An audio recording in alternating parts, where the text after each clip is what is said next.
আজকে এসেছি আমাদের কার্শিয়াং ঘোরার গল্প নিয়ে।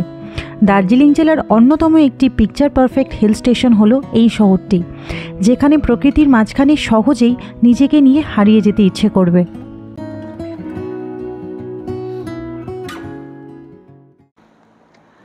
আমরা কার্শিয়াংয়ে এসে উঠেছি হিল ভিউ হোমস্টেতে।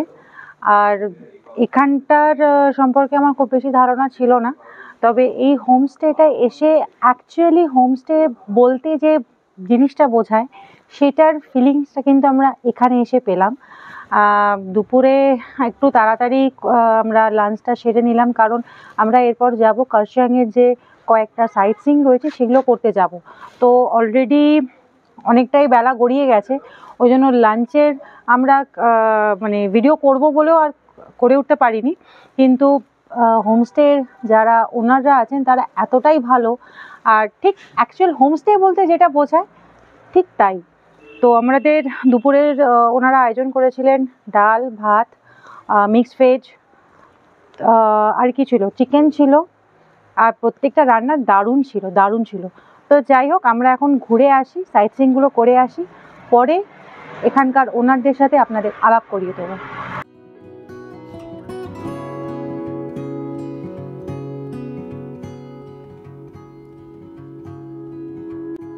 কার্শিয়াংয়ে এলে যে যে সাইট সিইংগুলো করা হয় তার মধ্যে আমরা শুরু করলাম ইগলস ক্রেক দিয়ে।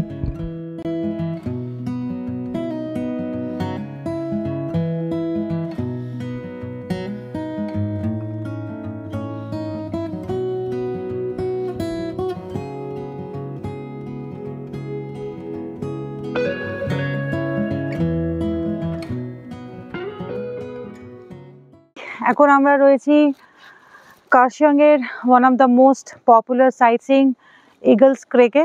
আর এখানে আসার সাথে সাথেই দেখলাম চারিদিকটা পুরো মেঘে ঢেকে গেছে, মেঘগুলো আমাদের ছুঁয়ে ছুঁয়ে ভেসে যাচ্ছে, বেশ ভালো লাগছে। কিন্তু এখানে যে এই যে টাওয়ারটা আছে, ওয়াচ টাওয়ারটা, এখানে ওঠা যেত। এখানে উঠলে তখনই সুবিধে যখন পুরো নীল আকাশ থাকবে, চারপাশটা পরিষ্কার দেখা যাবে, ভিউ পয়েন্ট এটা একটা। কিন্তু এখন যেহেতু চারপাশটা পুরো মেঘে ঢেকে গেছে, এখানে উঠে অ্যাকচুয়ালি কোনো লাভ নেই। পরিষ্কার দিনে এখানকার ওয়াচ টাওয়ার থেকে সামনের চা বাগান আর কাঞ্চনজঙ্ঘা দুটোই দেখা যায়।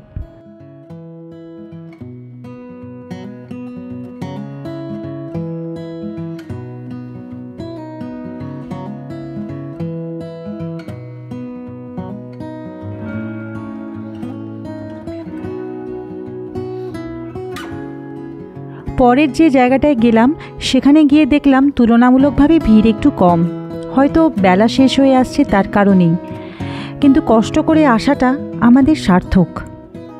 কার্শিয়াংয়ের আর একটা ফেমাস সাইট সিইং স্পট হচ্ছে নেতাজির মিউজিয়াম।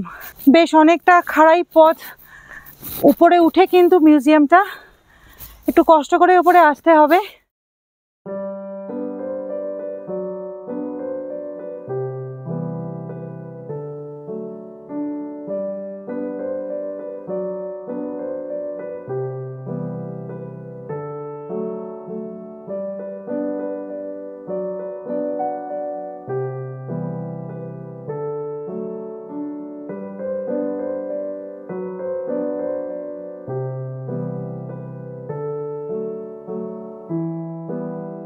এতক্ষণ আমরা নেতাজি মিউজিয়ামটা ভেতরটা খুব ভালোভাবে ঘুরে দেখলাম, খুব ভালো লাগলো।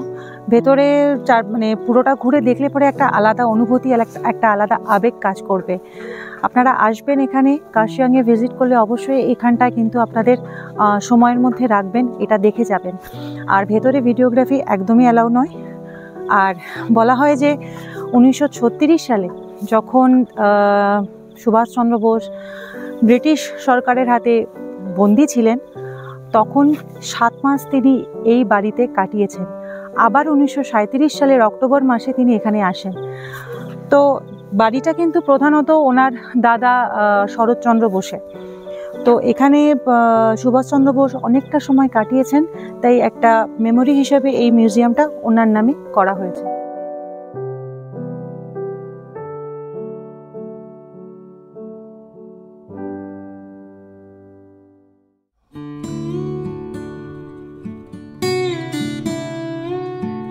আমরা এখন সবাই রয়েছি গিদ্দা পাহাড় ভিউ পয়েন্টে। ভিউ পয়েন্টটা কিন্তু ওই যে ওপরে, দেখাতে পাচ্ছি না, দাঁড়ান।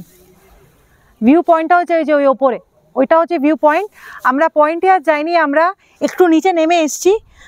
পরিষ্কার দিনে কিন্তু এখান থেকে ভিউটা জাস্ট অসম, অসম ভিউ।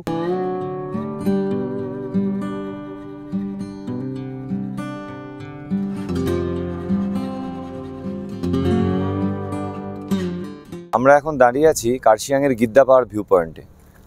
অসাধারণ একটা জায়গা, একদম নিচ অবধি দেখা যায়, আর আকাশ পরিষ্কার থাকলে তো কোনো কথাই হবে না। আমার মনে হয় আপনারা যারা দার্জিলিং যাওয়ার পথে এটা আসেন সেটা তো ঠিক আছে, কিন্তু আরও টাইম নিয়ে এখানে এসে বসে থাকলে আমার মনে হয় ভালো লাগে। তার জন্য কার্শিয়াংয়ে এসে থাকাটা একদিন খুব জরুরি। এখানে অনেকগুলোই দেখার জায়গা আছে। কার্শিয়াংয়ে এসে একদিন থেকে কার্শিয়াংটাকে ঘুরে দেখা বা এক্সপ্লোর করা, এটার মনে হয় দরকার আছে।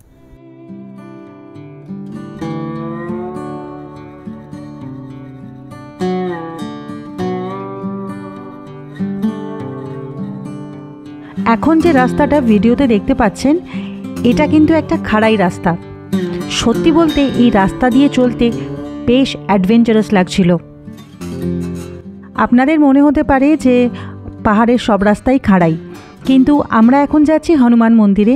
আর যারা অলরেডি কার্শিয়াং ভিজিট করে গেছেন তারা জানেন বা বুঝতে পারবেন যে এই হনুমান মন্দিরে যাওয়ার রাস্তাটা কতটা খাড়াই। বাঁদিকে কার্শিয়াং শহরটা দেখা যাচ্ছে।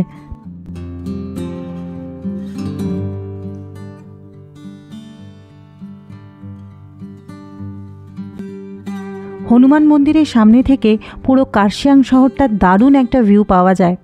আর এখানে এলে কিন্তু আই লাভ কার্শিয়াংয়ের সামনে দাঁড়িয়ে ফটো তুলতে একদম ভুলবেন না।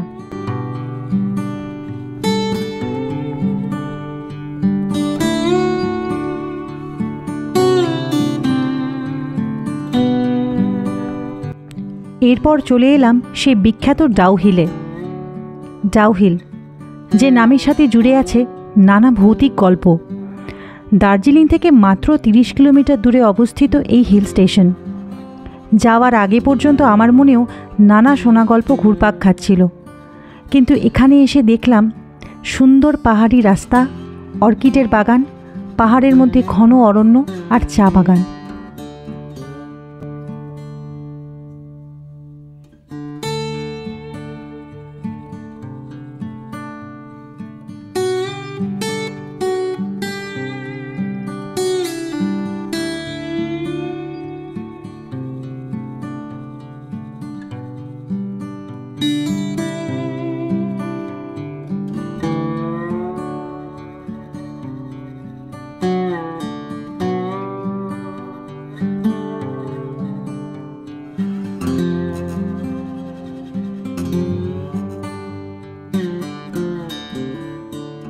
আমরা কিন্তু এখন ডাউহিলের সেই বিখ্যাত হন্টেড রাস্তাটা দিয়ে সেই হন্টেড চার্চের দিকে এগোচ্ছি।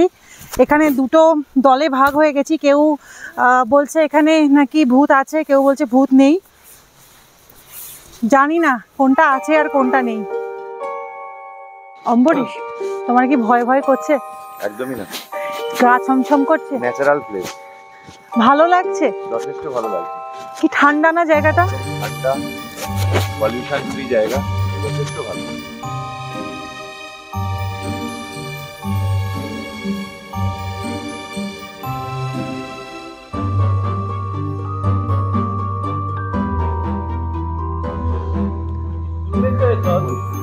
अंदर जा सकते हैं?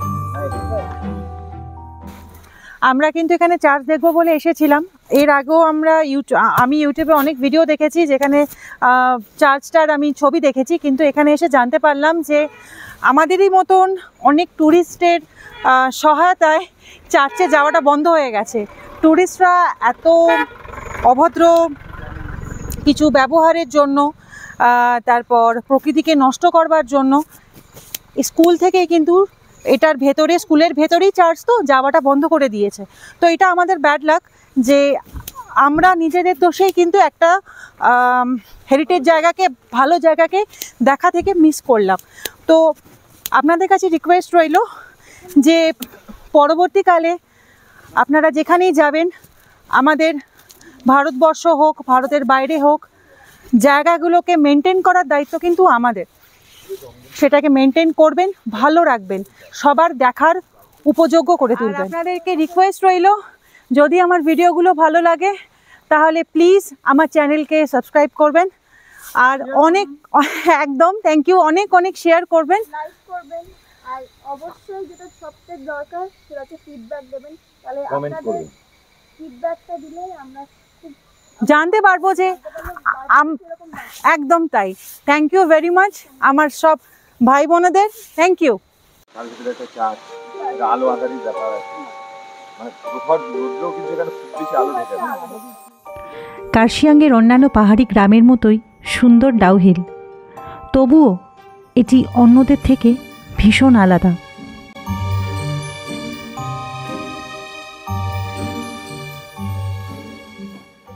কার্শিয়াংয়ের যে হোমস্টেটায় আমরা উঠেছি, তো আজকে আমাদের ডে লাস্ট। তো আমাদের টোটাল ফার্স্ট টু আজকে অবধি ভীষণ ভালো কাটলো। এখন যাচ্ছি ব্রেকফাস্ট করতে, আর ব্রেকফাস্ট করে আমরা অ্যাজ সুন অ্যাজ পসিবল এনজেপির দিকে বেরিয়ে যাব, কারণ রাস্তায় তো জ্যাম পড়েই। আর আমরা যে হোমস্টেতে উঠেছি আগেও বলেছি যে ভীষণ ভালো। এখন ওদের মানে ওনাদের সাথে একবার আলাপ করিয়ে দেবো আপনাদের।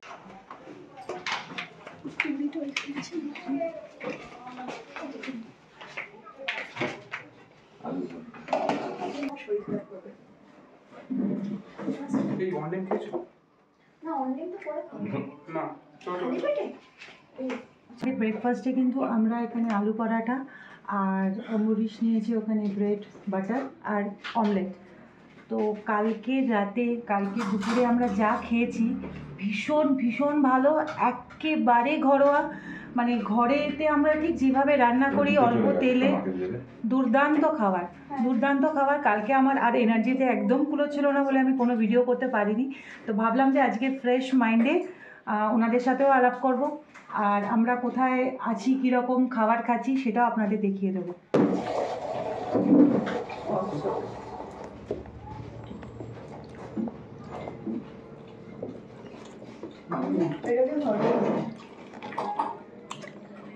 দিদি কি খাচ্ছ?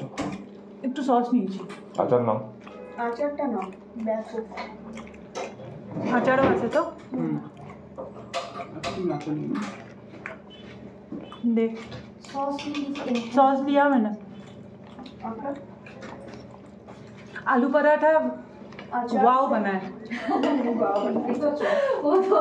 अल्प दे अल्प होतो ना एकदम जैसे बनाते हैं ना वो क्या डालते हैं, मैंने तो अजवाइन डाल दिया। हाँ हम भी वैसे ही बनाते हैं। बहुत अच्छा बना। हम भी वैसे ही बनाते हैं। आपका नाम क्या है? मेरा रोशनी। रोजी।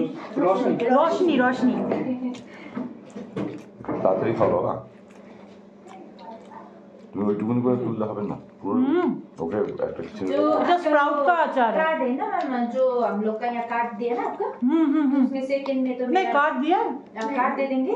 हाँ। तो सेकंड में मेरा नंबर है, आपका यूट्यूब का लिंक वहाँ पर शेयर करने से मैं सब्सक्राइब लाइक शेयर और सब कुछ कर दूंगी। कार्ड एक दे देना, जी जी सर। अगर कोई कार्शियंग में रुकना चाहिए। मेरा वीडियो ऑन ही है। আমরা এত ভালো रोशनी दीदी আমাদের। हाय बहुत अच्छा लगा आप लोगों के साथ, मेरा खाना को भी बहुत पसंद किया। बहुत बहुत बहुत बढ़िया है। ये son papdi. Thank you so much. Thank you so much. और आपको याद करेंगे, हम सब आपको याद करेंगे, और आप मुझे स्पेशली याद करेंगे मेरे वीडियो की तो मतलब थ्रू। जरूर, ये तो होगा ही। अच्छा लगा आप लोग भी आए।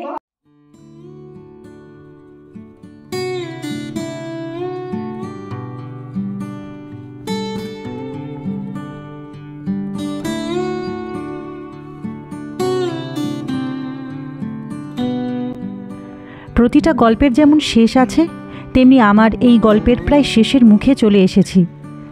কোথাও ঘুরতে যাওয়ার শুরুতে ঠিক যতটা আনন্দ থাকে, ফেরার সময় থাকে তার দ্বিগুণ মন খারাপ। আমার ভ্রমণ কাহিনীগুলো পুরোটাই আমার ব্যক্তিগত অনুভূতির ওপর ভিত্তি করে, তাই এখানে পেশাদার ভ্রমণ বৃত্তান্ত আপনারা হয়তো নাও পেতে পারেন, তবে এটুকু বলতে পারি আমার ভিডিওগুলো আপনাদের পরবর্তী বেড়ানোর প্ল্যানে একটু হলেও সাহায্য করবে।